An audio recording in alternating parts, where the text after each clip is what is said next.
Chapter 17. After a few days without any further incident, Puppy, the FS, former sniper, also returned to China. Puppy was never as popular as Yu Sui and Chen Huo, and he returned to China without any fanfare. There was no sensational news online, and only some of the more astute fans sniffed out that there was something strange afoot.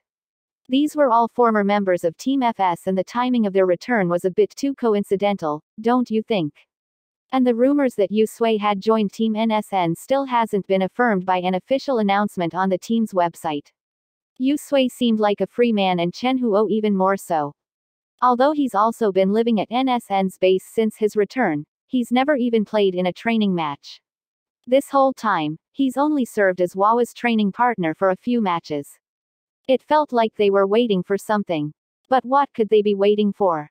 Small groups of fans began to discuss amongst themselves, and they made a bold prediction. It couldn't be that Whisper's going to form his own team, right?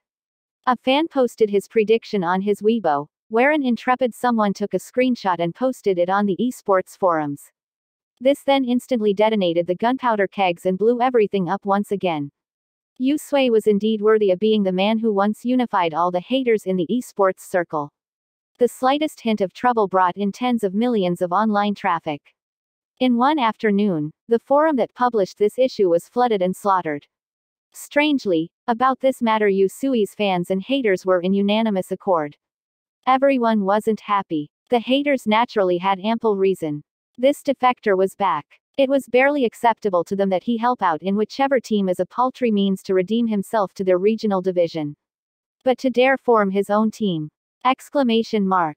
Who does this team-breaking dog think he is? Pa. The reason of the fans though could reluctantly be considered as valid. Yu Sui's defection, disbandment of his team, forcing his teammates to retire, selling off his teammates, all these heavy hammers have long pounded his fans until they could only lie prone on the ground. You could curse them all you want, they won't explain anything. After all these years of difficulties and hardships, only the chillest of the chill among Yu Sui's fans still remained. All they wanted now was for Yu Shen to peacefully spend the last few years before retirement in NSN and enjoy the life that a normal esports player should have. Afterwards, he can have a low-key retirement in the China region. This is now the only thing that his fans ask. Yu Sui's fans are low-profile enough, but Yu Sui was the original sin. After seeing these remarks, NSN's fans quickly split into two camps.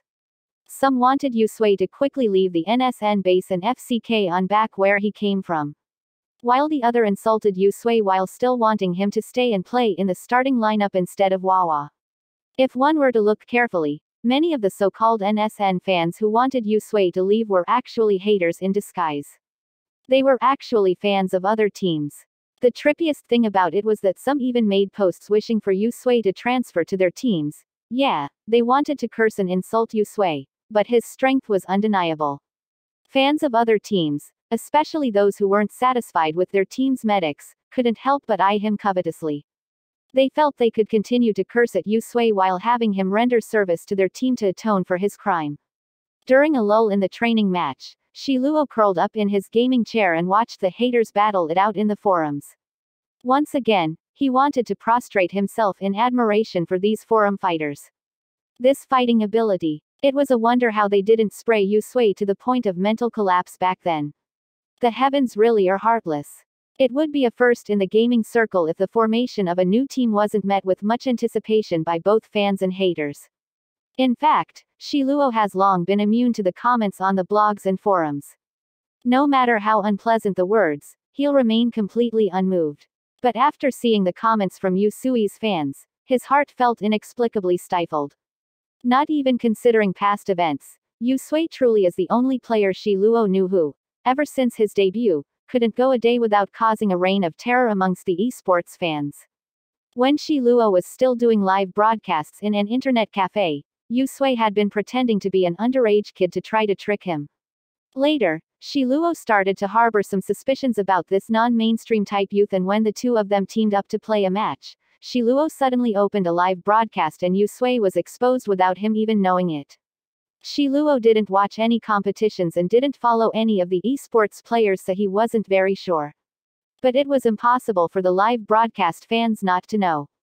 As soon as Yusui's voice came out, the whole live broadcast chat blew up. That was Shi Luo's first contact with the esports circle.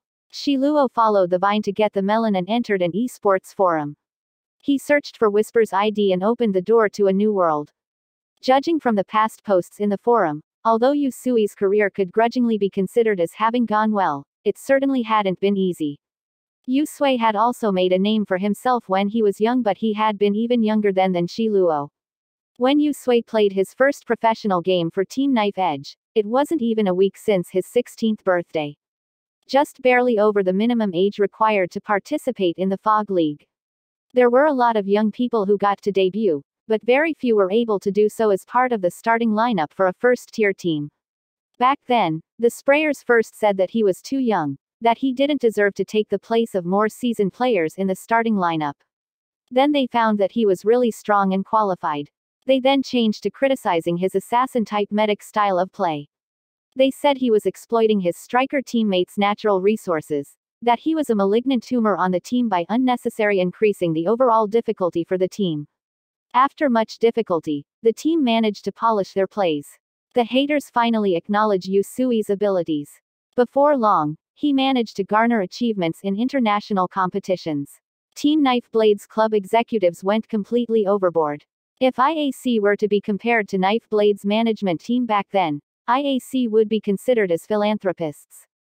Knife Blades boss never expected them to achieve any results. He never would have thought that after Yusui's debut, the team would advance by leaps and bounds. Now, it even faintly seemed like they could make a run for first. No one ever thought you could achieve that kind of success with a team with a medic as its core. Everything had been a pleasant surprise. The Knife Edge's boss was absolutely beyond pleasantly surprised. Seeing this situation, he suddenly asked all the players to sign a more demanding economic contract on top of the players' contract. This wasn't a big deal. A lot of the other teams had this kind of contract. However, all the players on Team Knife Edge understood that their boss wanted them to operate like idols. The signs were already there as early as half a year ago. The club's publicity department would publish 8 personal Weibo posts for each of the players every single day. If they don't shoot them while waking up, they would while they were eating. Sometime, the publicity department would go too far and even shoot them while they were sleeping. At that time, Yusui and several of the other more popular players had completely no privacy. What time they get up every day, what clothes they wore, what they ate for lunch, what they ate for dinner, even what color pajamas they wore, the fans knew it all. They could have lived with it if it were just that. However, players still needed to shoot all sorts of promotional videos for various event platforms during the competition season. The team's only manager for player affairs and the operation department quarreled every day because of the players' schedules. A foul atmosphere settled over the team. There simply wasn't a moment of peace. None of the team's players were old, almost all of them were teenage boys, and their bodies would be dragged down by being made to run around like that. After one instance where they weren't allowed to rest even after 48 hours of continuous activity, Ji Yanan, their captain and the eldest team member at that time, was finally driven over the edge. He, along with several players, cancelled their contracts and formed another team. That was what would later become the gaming mecca, the FS team. During the early years, it wasn't so expensive to terminate a player's contract. Several players hadn't had time to renew their contracts. Moreover, the captain and another older player had been playing for many years and had saved up a bit of money. They managed to scrape together enough to help these younger players to pay the cancellation fee. Canceling their contracts had gone off without a hitch. Naturally, they were quite poor when they initially started the new team, but finally they no longer needed to participate in endless strange business activities, and it was no longer necessary to expose every minute of their life. At long last, Yusui was able to sink his heart into the game and quietly polish his tactics under the protection of the new club. After a breaking-in period that lasted more than a year, the impoverished FS team won the World Championship, at the same time causing a sensation that rocked the entire esports circle and set themselves at its pinnacle. Yusui also officially became their division's sharpest blade, and the skepticism has finally disappeared. But the good times didn't last. After a few years, Yusui did the biggest thing ever to shake the esports circle. Thinking back to the difficulties and hardships they experienced when he left for Europe, Shi Luo pitied Yu Sui's fans. To stan Yu Sui was to endure a lot of hardships. Now we only hope that Yu Shen can spend the last few years before his retirement peacefully. We hope that he may also enjoy the life that a normal esports player should have. They weren't trying to sell pity to calm down the ire of the haters. To have been able to stan Yu Sui for so many years, all his fans must think this way now.